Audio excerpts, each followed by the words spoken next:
Mais le ministère n'a pas commencé tout de suite parce que, je veux te surprendre, c'est qu'après cet événement, j'ai raconté juste une petite partie à l'époque à mon mari.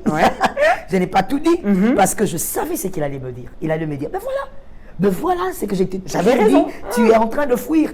Alors je lui ai dit juste une petite partie, je lui ai dit, le Seigneur est venu me voir, il m'a parlé, et puis il me regardait, il me dit, oui, et c'est tout. Je lui ai dit, ouais, pour aujourd'hui c'est tout.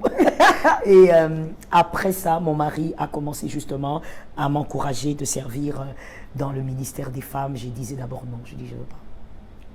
J'avais déjà porté le manteau. Oui, j'ai dit non. Mais vous vouliez toujours pas. Non, non. Il a insisté. Il l'a fait, ça veut dire, il a même appelé ses collègues qui croyaient évidemment à mon ministère. Forcément. Ils ont parlé. J'ai dit, je ne le fais pas. Je serai là, je donnerai des conseils, je ferai ceci. Moi, je ne sais pas, tu sais, je n'ai jamais compris les femmes qui ont toujours aimé être devant la scène. Je ne sais pas. Mais aujourd'hui, quand vous... Mais moi, aujourd'hui, vous l'êtes. En fait, si je le suis, c'est parce qu'on me l'a imposé.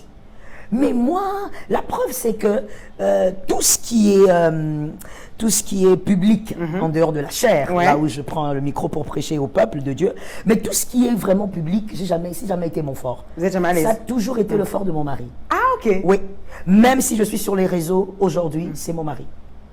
D'accord. Oui. Ça a été lui qui a pris pour la première fois l'une de mes prédications, évidemment, à mon insu, et l'a mis.